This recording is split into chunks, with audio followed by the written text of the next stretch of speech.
Well, on to this now. So South African officials leading the G20 engagements in Washington, D.C. this week say the United States remains willing to be a constructive partner in the grouping, but experts have warned that U.S. President Donald Trump's clear aversion to global cooperation could weaken the forum. The U.S. is due to take over from South Africa as next year's G20 president, making it part of the troika of past, present and future presidents managing the group. U.S. correspondent Simon Marks joins us live now from Washington.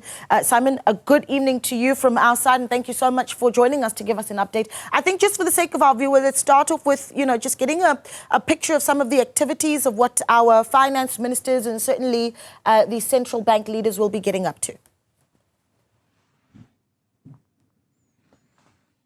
Yeah, well, this, of course, is a very big week here in Washington, D.C. It always is a big week, Naledi, when the International Monetary Fund and the World Bank, both of them, of course, headquartered here in the United States Capitol, hold their annual spring meetings. But this year, the finance minister and the Reserve Bank governor and other South African staff here are encountering a very unusual event because Washington, D.C., of course, is also the epicenter for what has become Donald Trump's global trade war, and the tapestry that is serving as the backdrop for this week's meetings has been the cratering of America's financial markets as a result of that trade war.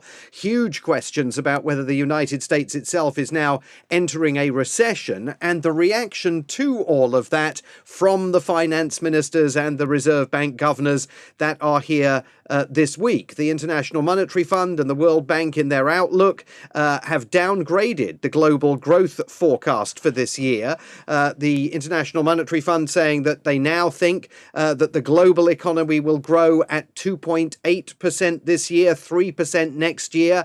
That is more than 3/4 of a percentage point down on where they thought things were heading in January. The big difference, of course, being Donald Trump's tariffs.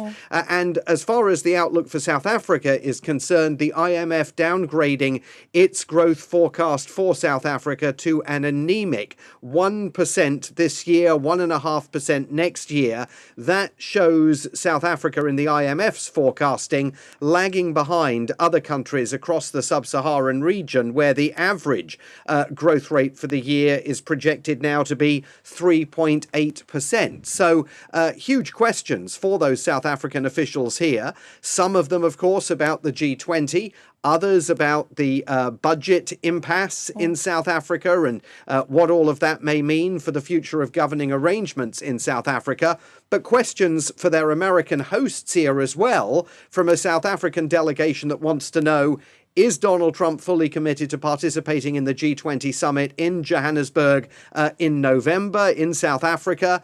And also they want to know what sort of tariff relief they might be able to find from an American government that, of course, has already expelled South Africa's ambassador to the United States. Yeah, so many talking points, and all of them so important, Simon, and I think important to point out. And then, of course, you've got the South African Reserve Bank Governor Lesetja Kganyago, who already speaking out in Washington has talked about, this is at the Brookings Institute, already talking about how discussions even within the G20 platform in and of itself, complex, really difficult to break down, especially when you've got all these important themes at play.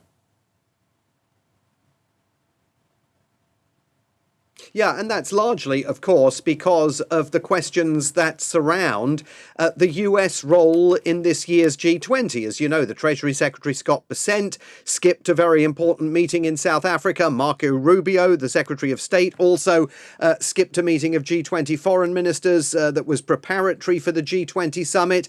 In his case, he made it absolutely clear that he was doing so because of a false narrative that he has embraced, this argument that Marco Rubio and Donald Trump have made that Afrikaner farmers are actively being expropriated of land in South Africa without compensation. In the telling of Donald Trump and Marco Rubio, that's not theoretical. It's not something that could possibly happen in the future, they say falsely that it's happening right now. And that has become a driver of policy that has raised these enormous questions over whether President Trump will travel to the Leaders' Summit in South Africa in November. But more broadly, the Americans oppose President Ramaphosa's focus for the G20 meetings. They don't like all the talk about climate change, about inclusivity, about diversity and equity. That's not where this American government is coming from.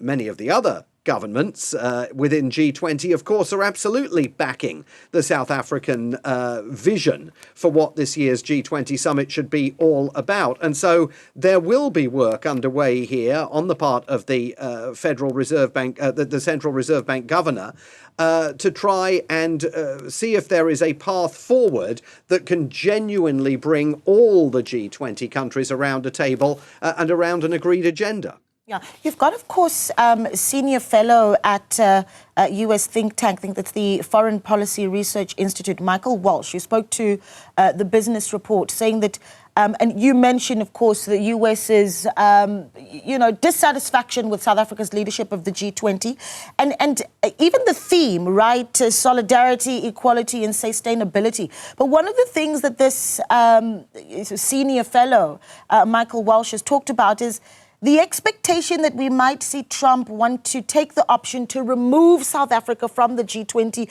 Have you heard that as a talking point in Washington?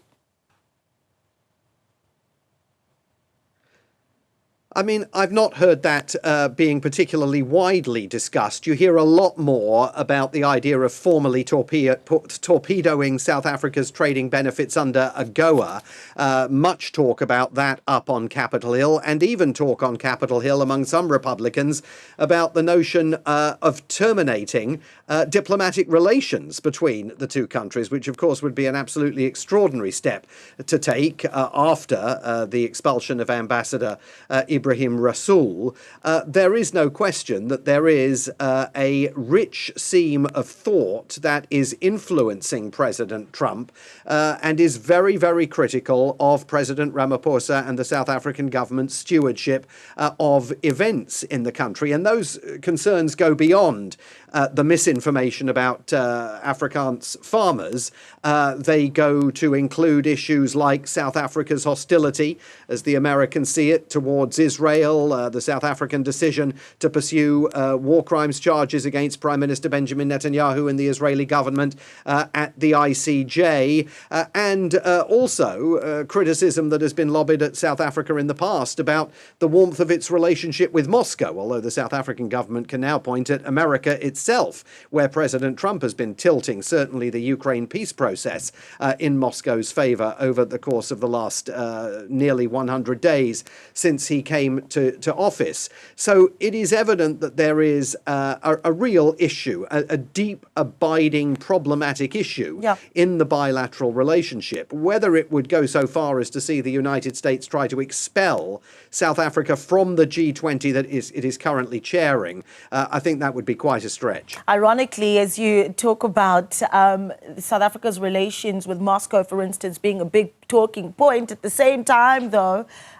this week, South Africa hosting Ukrainian President Volodymyr Zelensky meeting with business. I mean, as you hear from some of the officials of South Africa, how do they then address some of that balancing act of being in conversation with the Ukraine, the relationship with Russia, and certainly what they expect to get out of being in Washington this week?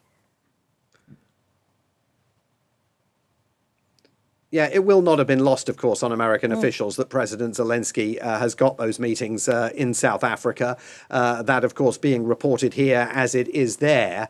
For the finance minister and for the Reserve Bank chair here this week, I mean, there is complexity because the principal focus of their mission is advancing that G20 agenda. And as we've discussed, that is in and of itself a complicated task. But they're also here at this very tender moment in the bilateral relationship. They're the most senior figures to travel here since Ibrahim Rasool was expelled, Right. and whether they get an opportunity to have meetings with the Treasury Secretary or people close to him and other senior figures in Donald Trump's entourage, it will be an opportunity for them to try and at least build some sort of foundations that could then lead to an improved relationship. Yeah. But that still seems like a very steep mountain to climb. The reality is it's quite the balancing act that South Africa is doing here. Simon, thank you so much for chatting to us. Simon Marks, our correspondent, speaking to us in Washington.